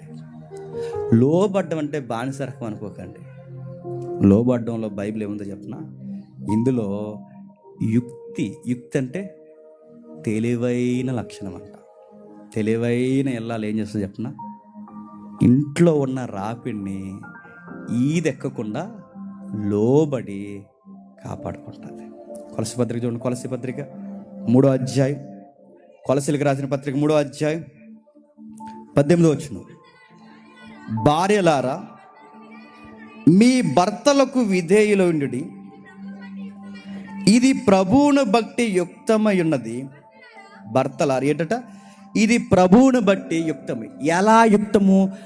అవ్వమ్మలోంచి వచ్చిన ఆ పతన స్వభావం పోవాలి అంటే యుక్తముగా ఆలోచించాల్సిందని చెప్పండి. లోబడాలి. ఒక తెలివైన స్త్రీ అనడానికి కారణం ఏంటి చెప్పండి? లోబడాలి. ఒక మాట నేను చెప్పనా, ఇది నచ్చదు, మనసు ఒప్పుకోదు, ఎక్కడో మనసులో నొప్పుగా ఉంటుంది, కానీ తప్పదు. బైబిల్ చెప్పింది లోబడాలి.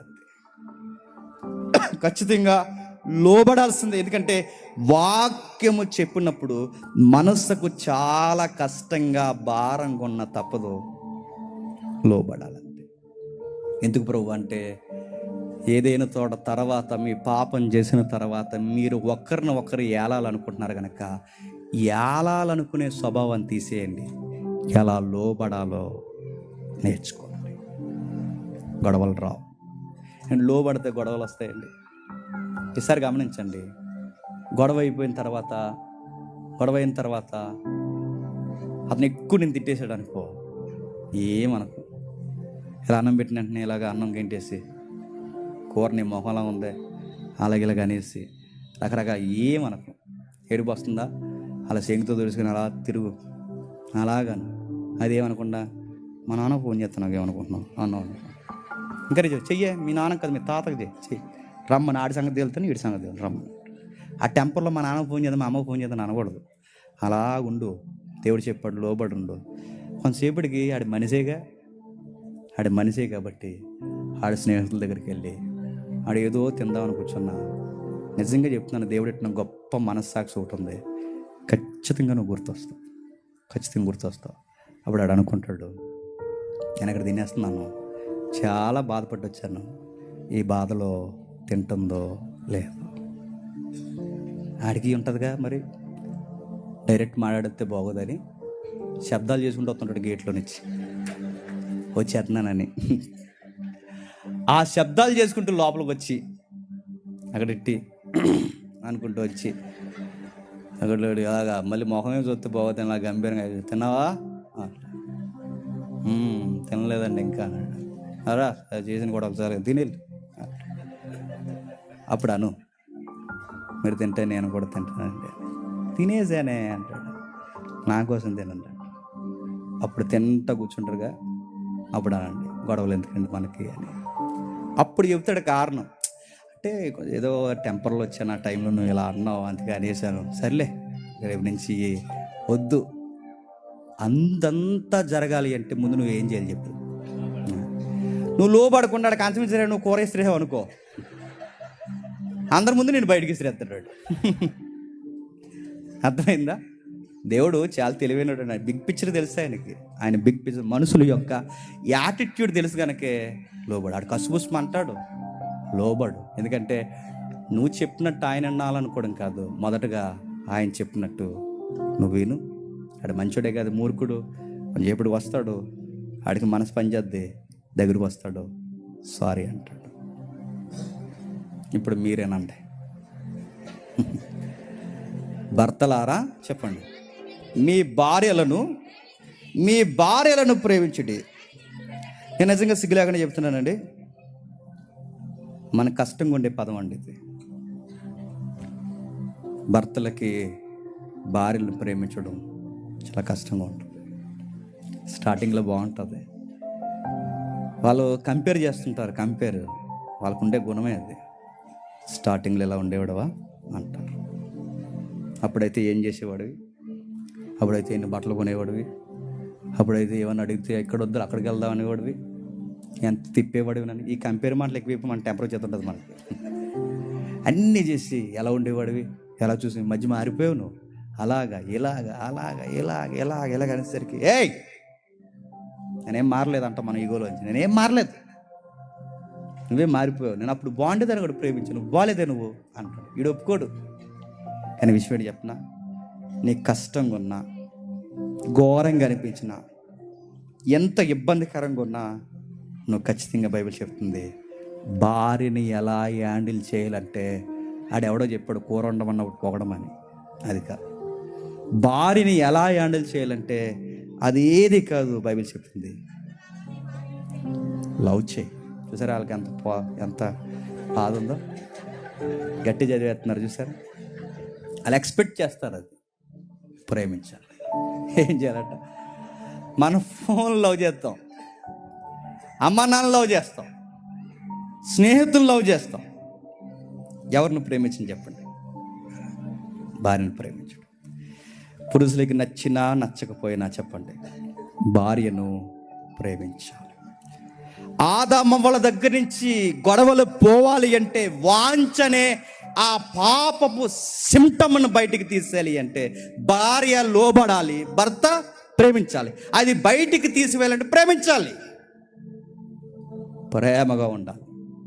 ఎఫ్సి పత్రిక ఏం చెప్తుంది చెప్పనా, రే నీ శరీరాన్ని ఎంత బాగా ప్రేమిస్తావో నీ భార్యని అంత బాగా. నీ ఒంటి మీద మచ్చ వస్తే ఎంత కంగారు అయిపోతావురా, నీ దేహంలో నీ అవయవానికి ఏదైనా జరిగితే ఎంత ఫీల్ అయిపోతావు. నీ ముఖం మీద ఏదన్నా తేడా కనబడితే ఎంత సర్దేసుకుంటావు? నీ దేహాన్ని ఎంత ప్రేమిస్తున్నావు? నీ దేహం కన్నా అంతగా చెప్పు నీ భారం. ఎందుకంటే ఇప్పుడు నీ దేహము ఆవిడ దేహము నువ్వు ఆవిడని ప్రేమించు. ప్రపంచంలో మనల్ని బాగా ప్రేమించేది ఎవరు చెప్పండి?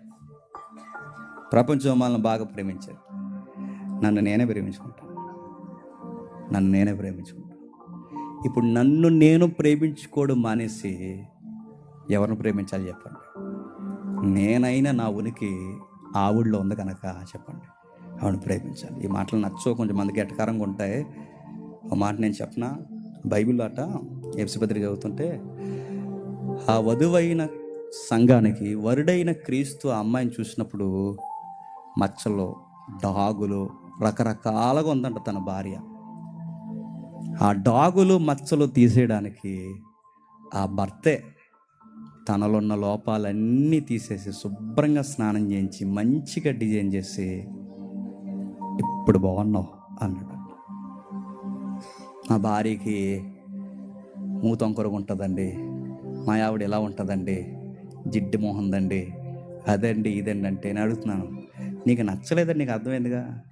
తను శుభ్రంగా చేసుకుని అందంగా ఆత్మీయంగాను భౌతికంగా తాను డిజైన్ చేసుకోవాల్సిన బాధ్యత ఎవరు చెప్పు? నీదే.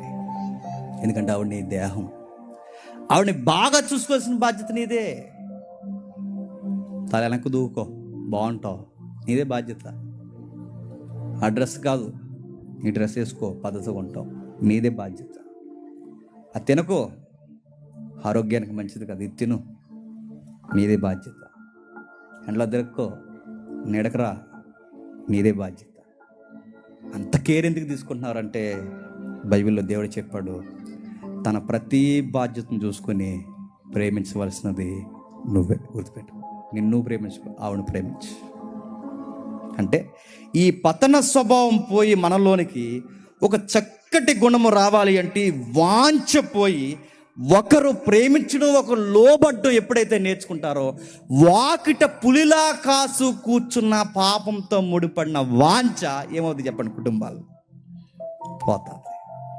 అది ఎప్పుడైతే పోయిందో గొడవలన్నిటికీ చెప్పండి సమాధానం దొరుకుతుంది. వాంఛ పోవాలి, పురుషుల్లోనికి ప్రేమ రావాలి. వాంఛ పోవాలి, స్త్రీలలోనికి చెప్పండి లోబడాలి. వాంఛ అనగానే కోరిక కాదు, వాంఛ అనగానే ఎవరిని ఎలా ఏలాలన్న తత్వం పోవాలి. ఒకరు లోబడాలి, మరొకరు ప్రేమించాలి. అప్పుడు గొడవలు ఉండవు. ఈ వాక్యాన్ని ఫాలో అవ్వండి, ఖచ్చితంగా గొడవలు ఉండవు. ఎంత చక్కగా ఉంటుందంటే కాపురం. ఇదిగో మనల్ని చూస్తే పెళ్ళి కాని కుర్రోళ్ళకి, పెళ్ళి కాని అమ్మాయిలు కనిపించాలట. ఇలా ఉండాలండి ఫ్యామిలీ అంటే. నా మ్యారేజ్ లైఫ్ ఇలా ఉండాలనుకుంటున్నాను. ఎంత బాగుంటారండి ప్రేమగా, ఎంత చక్కగా ఉంటుందండి వాళ్ళ డ్రెస్ కోడ్, ఎంత చక్కగా ప్రేమించుకుంటారండి. అప్పటికప్పుడే గొడవ పెట్టుకుంటారండి, సాయంత్రం ఇద్దరు మళ్ళీ కలిసిపోతారండి. ఎంత బాగున్నారండి. త్వరగా ఈ ప్రేమ చెత్త చెదారం అనకుండా, ఒకవేళ నా లైఫ్లో నాకు మ్యారేజ్ అనే ఈవెంట్ ఉంటే మా అమ్మ నాన్నకి ఒక మంచి సంబంధం చూసి ఇలా నా లైఫ్ ఉండాలని కోరుకుంటున్నానని చెప్పాలనిపించాలి. బయట పెళ్లి కాని కుర్రోళ్ళని చూస్తే అలా అనిపిస్తుందండి. పెళ్లి చేసుకోకూడదు బాబు అనిపిస్తుంది మనల్ని చూస్తే. మంట్ర బాబు అంటున్నారు. ఇలా ఉంటుందా ఫ్యామిలీ లైఫ్ అంటే అంటున్నారు. అలా ఉండకూడదు. మనల్ని చూస్తే లాస్ట్ ఇయర్ మనం మాట్లాడుకున్నాం పరమగీతాలు, అది భార్య భర్తల గీతమే. ఎవరిదేదో లవ్కి కలిపారు కానీ అదంతా కాదు, భార్య భర్తల గీతం. ఆ పరమగీతాలు చదివినప్పుడు మీరు అబ్జర్వ్ చేస్తారు లేదో, ఆ పెళ్లి కాని అమ్మాయిలకి ఆ సోలమతి చెప్తుంటుంది ఏమనంటే, కంగారు పడకండి, ఇంత బ్యూటిఫుల్ లైఫ్ మ్యారేజ్ అయితే మీకు కూడా ఉంటుందని ఆ సోలమతి తన భర్త ఇద్దరు బయట వాళ్ళకి ఆ పెళ్లి కాని పిల్లలు చూపించారు. ఇదిగో మాలా మీ లైఫ్ ఉంటుంది, మీరు కాళ్ళు కడ జారకండి అని చెప్పారు. అక్కడ మ్యారేజ్లో ఏముందంటే బ్యూటీ ఉంది. ఇంకా చివరికి వెళ్తే ఏముంది సార్ అంటే, నేను ముగించేస్తాను. భార్య లోబడాలి, భర్త ప్రేమించాలి, నెక్స్ట్ పిల్లలు విధేయులై ఉండాలి. ఎఫెసీ పత్రిక 6వ అధ్యాయం 1వ వచనం కిందకి చూడండి. పిల్లలారా, ముగించుకుందాం, ప్రభువునందు మీ తల్లిదండ్రులకు విధేయులై ఉండేది. ఒక మాట చెప్పి పిల్లల దగ్గరికి వెళదాం. నిజాయితీగా ఒప్పుకుందామండి. భార్యను ప్రేమించకుండా, భర్తని గౌరవించకుండా ప్రార్థనలకు వెళ్ళిపోతే మీ ప్రార్థనలో దేవుడు వింటాడా? చెప్పండి. ఎక్కడుందా మాట? ఎక్కడుందా మాట? నా బైబిల్లో లేదని అంటారు. ఎక్కడుంది? అనుభవం ఉండి విశ్వాసురైన భార్యని వెంట పెట్టుకుని సువార్త చేసిన పెద్ద అయిన పేతురు గారి దగ్గర ఉంది. చూద్దాం ఒకసారి, చూడండి ఒకసారి. నేను చాలాసార్లు చదివానండి, నాకు ఎప్పుడూ స్ట్రైక్ అవ్వలేదు, కానీ మనం చదివితే డిమ్ముని జ్ఞానోదయం అయింది. అంటే ప్రసంగానికి వెళ్ళే ముందు, ఒరే జేమ్స్ నువ్వు ఇలా వెళ్ళాలరా అబ్బాయి అని నాకు అర్థమైంది. జేమ్స్ ప్రార్థన చేసే ముందు ఇదిగో నీవు ఇలా ఉండాలిరా అబ్బాయి అని అర్థమైంది. నాకు నిజంగా ఏదో అనుకున్నాను కానీ నా పదం దాని అర్థం వేరని మొన్న ఎందుకు ఇది ప్రిపేర్ అవుతున్నప్పుడు అర్థమైంది. చూద్దాం ఒకసారి పేతురు రాసిన మొదటి పత్రిక 3వ అధ్యాయం 7వ వచనంలో విచిత్రమైన మాటను చూడండి. పురుషులారా, జీవమును కృపావరములో మీ భార్యలు మీతో పాలువారై ఉన్నారని ఎరిగి ఎక్కువ బలహీనమైన ఘటమని భార్యను సన్మానించి మీ ప్రార్థనలకు అభ్యంతరము కలగకున్నట్లు ఆగుదాం. మీ ప్రార్థనలకు అభ్యంతరం కలగకున్నట్లు, మళ్ళీ చదువుతున్నాను, మీ ప్రార్థనలకు అభ్యంతరం కలగకున్నట్టు. ఇప్పుడు నేను అడుగుతున్నాను, చెప్పండి, ప్రార్థనలకు అభ్యంతరం కలగడం అంటే ఏంటి? నేను ఏమనుకున్నాను చెప్పిన, ప్రార్థనలకు అభ్యంతరం కలగడం అంటే నేను అనుకున్నాను, ఇంట్లో డిస్టర్బెన్స్ లేకుండా ఉండాలి, మనశ్శాంతిగా ప్రేయర్ జరగాలనుకునేవాడు నేను ఆ వచనం చదివినప్పుడు. నీ ప్రార్థనకు అభ్యంతరం కలిగినట్టు నువ్వు ప్రార్థన చేసినప్పుడు వెనకాల ఒక నష్టం ఉండకూడదు, చక్కగా నువ్వేం చేస్తున్నావు ముందెళ్ళి ఆవిడతో మాట్లాడుకో, పీస్ఫుల్ అట్మాస్ఫియర్ ఉండాలిరా అనుకునేవాడిని. కానీ దాని అర్థం అది కాదు. దాని అర్థం ఏంటో తెలుసా? నీ ప్రార్థనకు అభ్యంతరం అంటే అభ్యంతరం గొడవ కాదు, అభ్యంతరం ఎదిరింటోళ్ళు కాదు, అభ్యంతరం అది ఇది కాదు. నువ్వు ప్రార్థన ఒక పాయింట్ మీద చేసినప్పుడు అక్కడి నుంచి నీకు జవాబు రావాలి అంటే నీ ప్రార్థన పరలోకం అభ్యంతరం చెబుతుందట. ఈడు ప్రార్థన వినకండి అని, ఈడు ప్రార్థన స్వీకరింపబడదు అని అడిగితే వాళ్ళ భార్యని వాడు చెప్పండి బాధ పెట్టాడు, వాడి కాపురంలో వాడు బాధ పెట్టాడంటే మన ప్రార్థనలకి జవాబు రాదడ్డ. మీకు ఎలా ఉందా మాట? నువ్వు సీరియస్గా మీ భార్య కొట్టేసి లోపలికి వెళ్ళి మోకాలు ప్రార్థన చేస్తే నీ ప్రార్థనకి జవాబు రాదంట.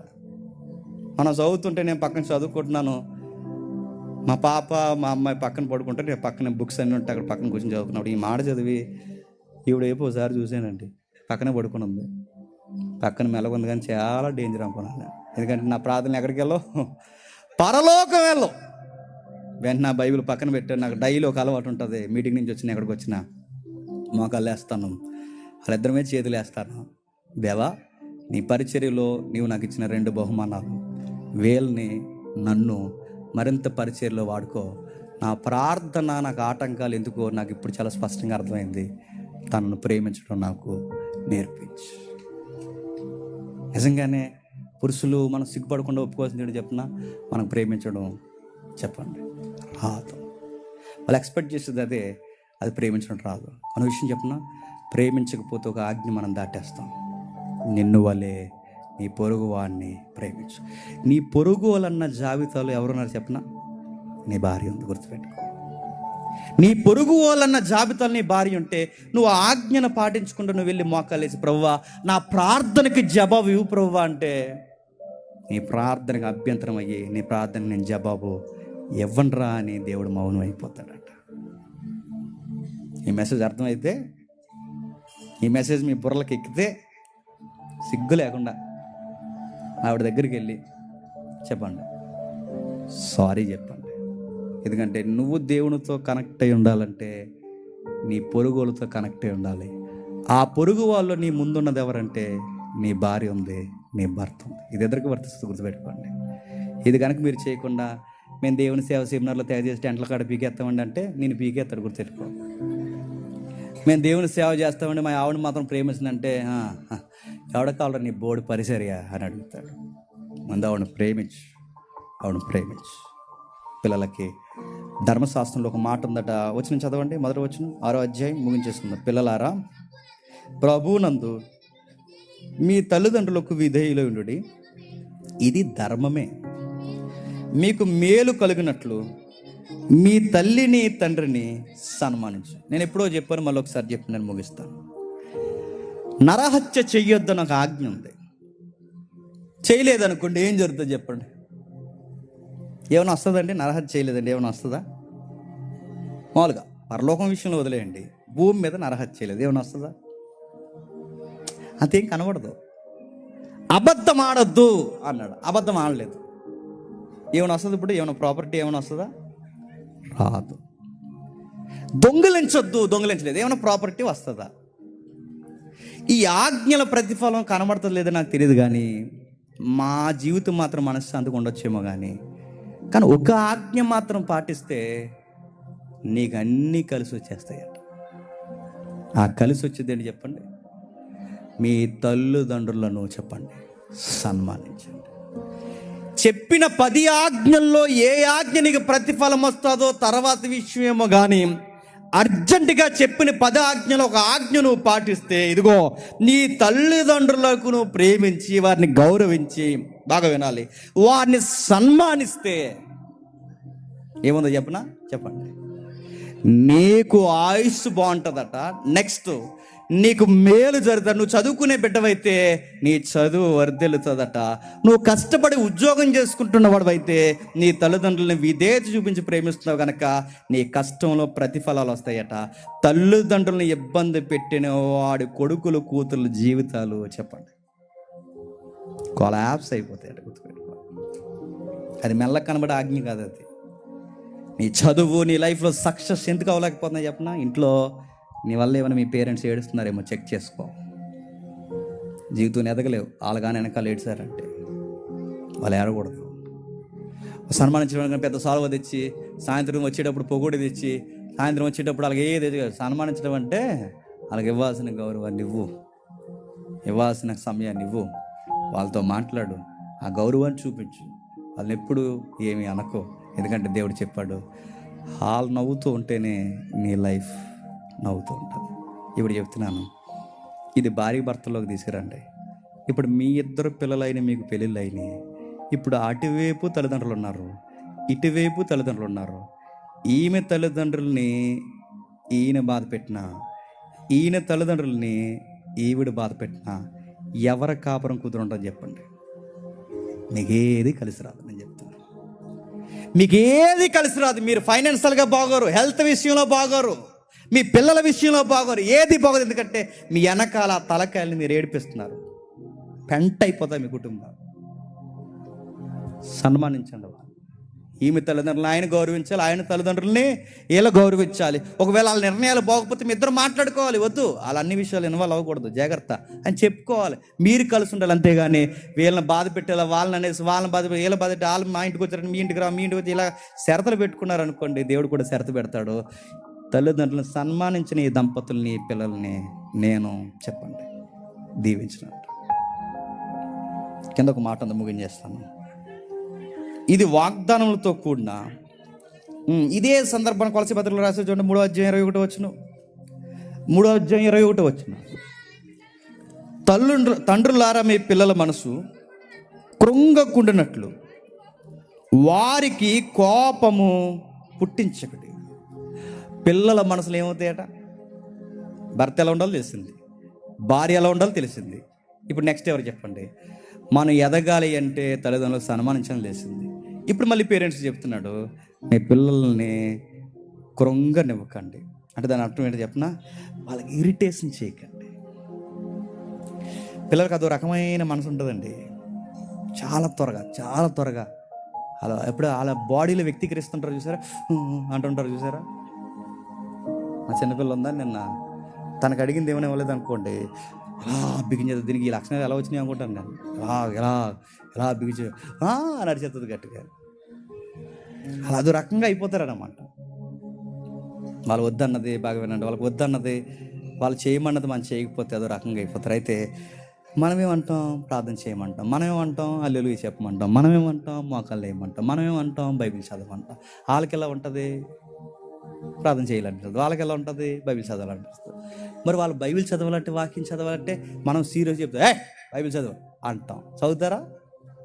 మొగలే అంటాం. వేస్తారా? ఈ విమానం వచ్చింది ఏమనుకుంటున్నా అంటే వేస్తారా? తిట్టుకుంటూ వేస్తారు.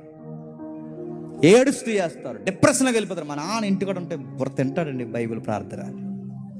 మరి ఎలా? పాస్టర్ గారు భలే చేశారట. కుదురుతో సరదా కొంచెం మాట్లాడాడట, స్కూల్లో విషయాలన్నీ మాట్లాడాడట. అలా డాడీ, ఇలా డాడీ, డాడీకి ఎలా కబుర్లు చెప్తుంటారు ఈ ఆడపిల్లలు. అలా డాడీ, ఎలా డాడీ, అది డాడీ, స్కూల్లో ఎలా జరిగింది డాడీ. మొన్న ఒక వీడియో చూశాను, ఆ వీడియోలో ఆ పిల్ల ఎన్ని కబుర్లు చెప్తుంది వాళ్ళ నాన్నకి. ఆ స్కూల్లో పండుగని నేను ఏం చేసాను తెలిసి, ఈరోజు ఏం చేసా, ముద్దుమే కొట్టేసానేదామన్నా, కొట్టేసావా అంటున్నాడు వాళ్ళ నాన్న. వాళ్ళ నాన్న చాలా పెద్ద ఆఫీసరు. ఆ పిల్ల చెప్పే మాటలన్నీ ఓపికగా వింటున్నాడు, అన్నీ ఓపికగా వింటున్నాడు. పిల్లలు ఏం చెప్తున్నారు వినండి, సరదా కూర్చోండి, టైం గడపండి, అప్పుడు అనండి నిద్ర వస్తుందా డాడీ అని. నిద్ర వస్తుందండి. అయితే నిద్రపోయే ముందు చిన్న ప్రార్థన చేసుకుని పడుకుందామే అని. అలాగే డాడీ అంటుంది.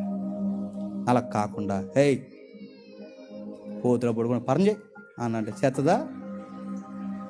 చేయదు. ప్రభు అది చెప్తున్నాడు, వాళ్ళని కృంగిపోనివ్వకండి, వాళ్ళని ఇబ్బంది పెట్టేయకండి, వాళ్ళని సమస్యలకు గురి చేయకండి. టైం స్పెండ్ చేయండి, వాళ్ళతో మాట్లాడండి. దైవికమైన విషయాలు వాళ్ళకి ఎలా అర్థం కావాలో చెప్పండి, నేర్పించండి. బలవంతంగా రుద్దేరో మొండోలు అయిపోతారు.